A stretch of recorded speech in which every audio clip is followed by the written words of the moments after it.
साटा port hard disk का, इसके अलावा ओडीडी पोर्ट के लिए किस तरह से क्या वोल्टेज डेटा पिन होते हैं।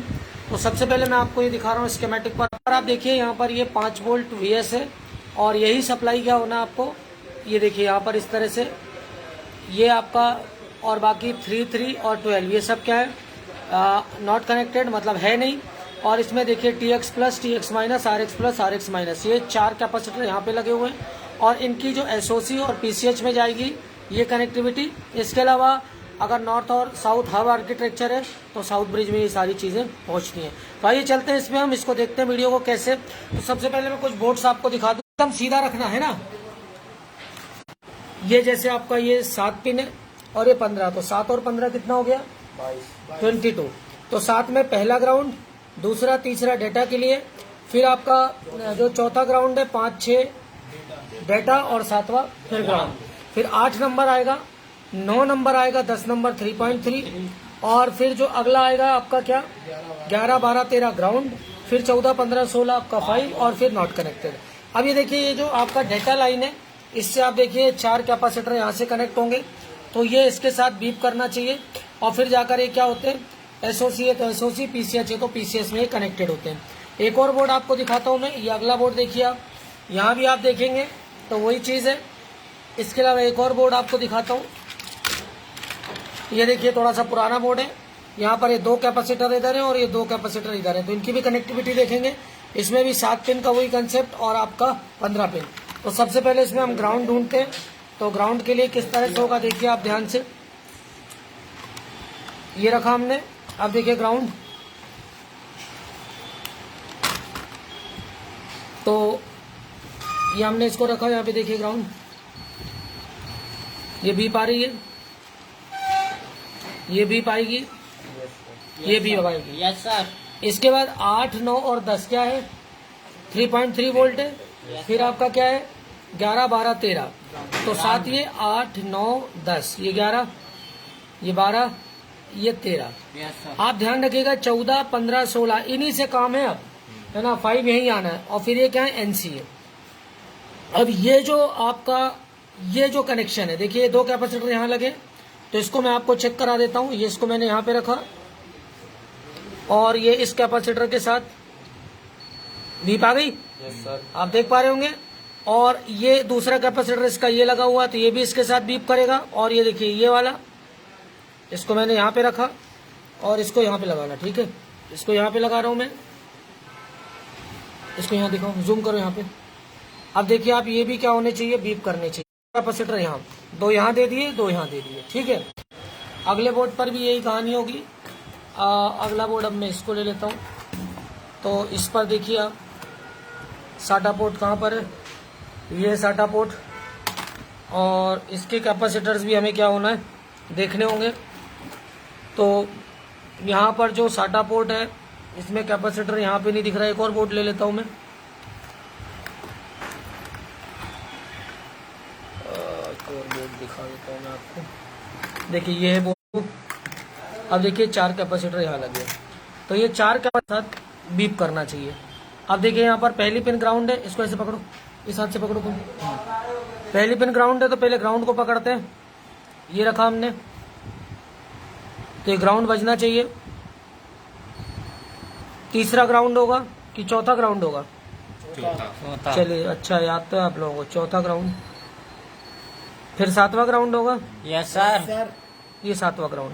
अब ये जो दूसरा है शायद इस कैपेसिटर के साथ कनेक्ट होना चाहिए, तो इसको यहाँ रखते हैं,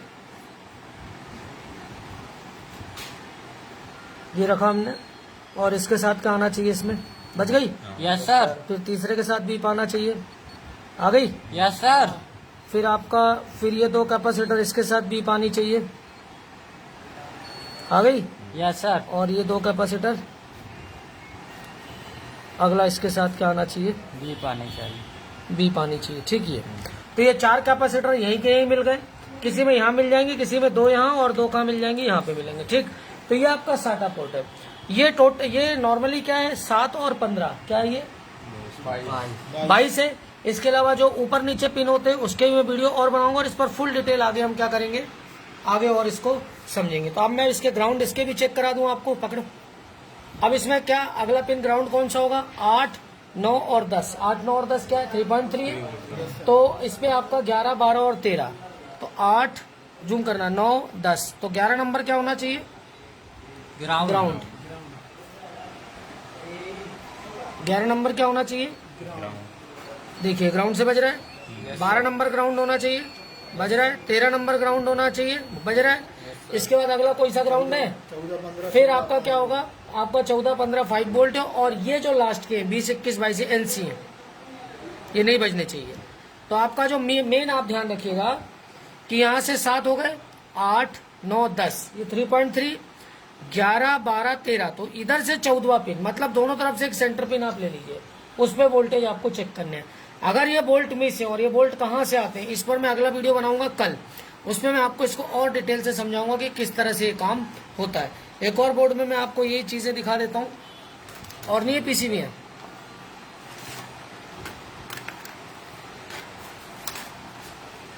एक और SATA हार्ड डिस्क हम ले रहे हैं, ये देखिए ये रही, इस पे भी वही की वही कहानी है। देखिए आप कितने पिन है, 22 पिन है। तो ये आपका सप्लाई पिन है यहाँ पे।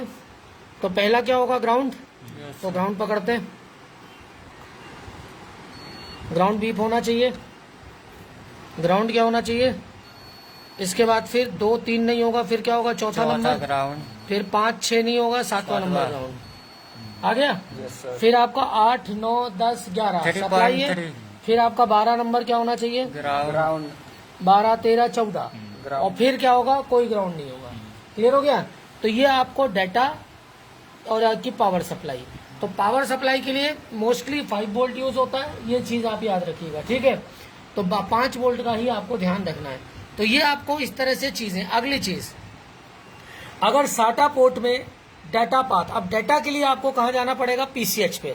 तो पीसीएच पे आपको उसकी डाटा और पावर लाइन दोनों क्या करनी पड़ेगी, हार्ड डिस्क की चेक करनी पड़ेगी। तो डाटा लाइन पर 1.05 वोल्ट, इसके अलावा जो आपका ये है पावर, ये सॉरी जो आपकी पावर लाइन है वहाँ 105, और डाटा लाइन पे क्या है वो चीज हम पूरा पीसीएच पे चल के देखेंगे कि कैसे कनेक्ट होता है।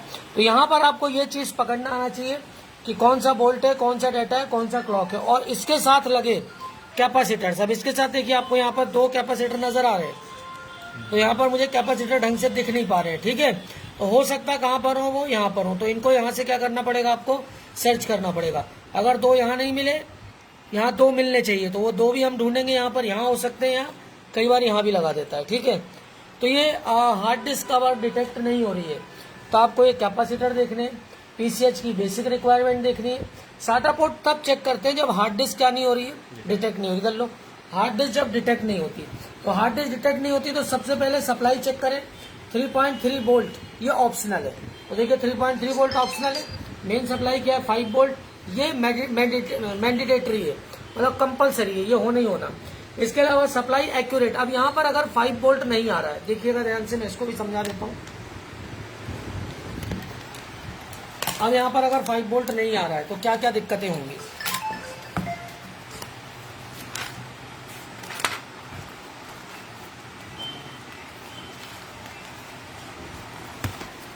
अगर यहाँ पे 5 वोल्ट, यहाँ पर आपको 4.5 4.6 4.7 4.8 ऐसा मिल रहा है। तो क्या होता है, स्टेप डाउन से क्या होता है, एक स्विच लगा होता है।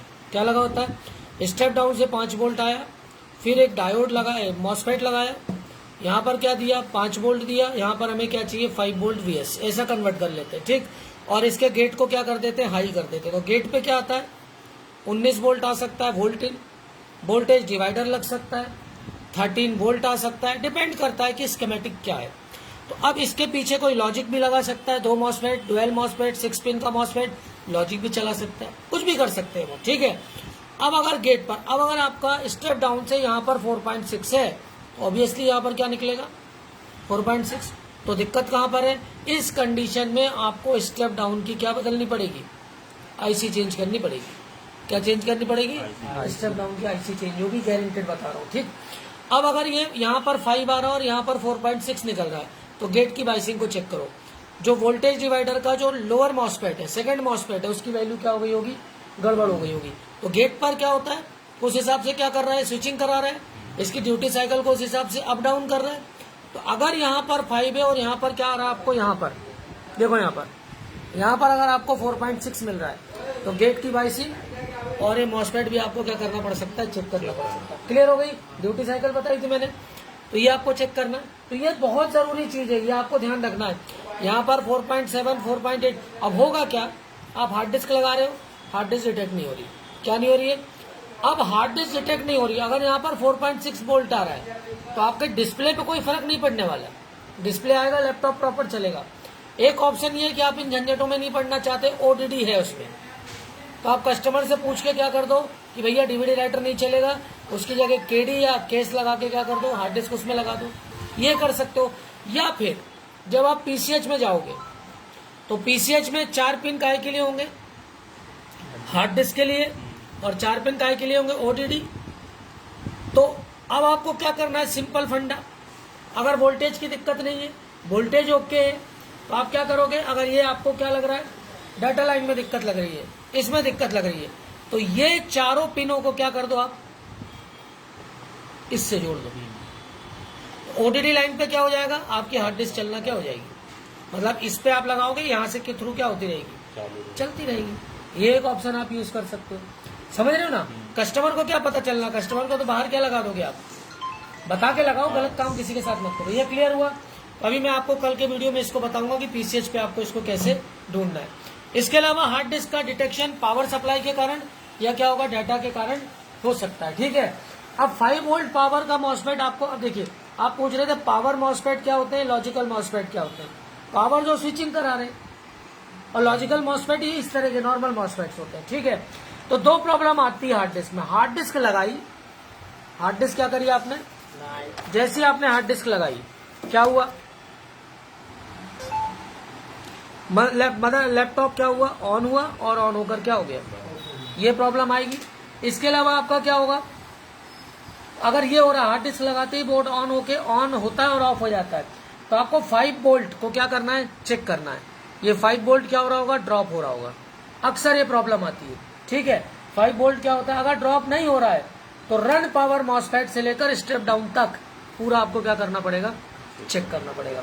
तीसरी प्रॉब्लम आती है, अगर वोल्टेज स्टेबल है तो भी हार्ड डिस्क डिटेक्ट नहीं हो रही, मतलब यहाँ पर 5 वोल्ट है, इसके बाद भी हार्ड डिस्क डिटेक्ट नहीं हो रही, मतलब ये वोल्टेज स्टेबल हो गया, सप्लाई ओके, तो फिर पीसीएच और इसकी डाटा लाइन क्या करनी पड़ेगी, आपको चेक करनी पड़ेगी। हार्ड डिस्क के लिए 4, ओडीडी के लिए 4, और यहाँ पर जो कैपेसिटर लगे ये इस तरह से लगे होते हैं, इन सबको आपको क्या करना पड़ेगा, चेक करना पड़ेगा। ठीक है, तो वोल्टेज ओके, कैपेसिटर रिप्लेस करके देख लिया, हार्ड डिस्क भी बदल ली, फिर भी हार्ड डिस्क डिटेक्ट नहीं हो रही है, तो क्या कर लो, एक बार बायोस के क्या कर लो, फ्लैशिंग कर लो, रिप्रोग्राम कर लो।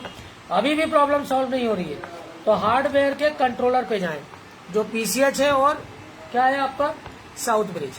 पीसीएच और क्या है, साउथ ब्रिज। मैंने बताया वहां पर आपकी 4 डाटा लाइन होगी और 4 ओडीडी लाइन होगी।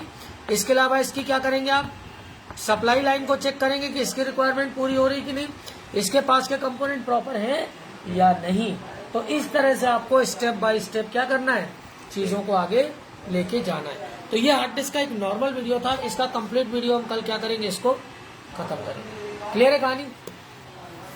तो ये हार्ड डिस्क का वीडियो था और हार्ड डिस्क का एडवांस लेवल था ये, और इससे भी एडवांस में पढ़ाता हूँ, उसके लिए आपको इंस्टीट्यूट ज्वाइन करना पड़ेगा।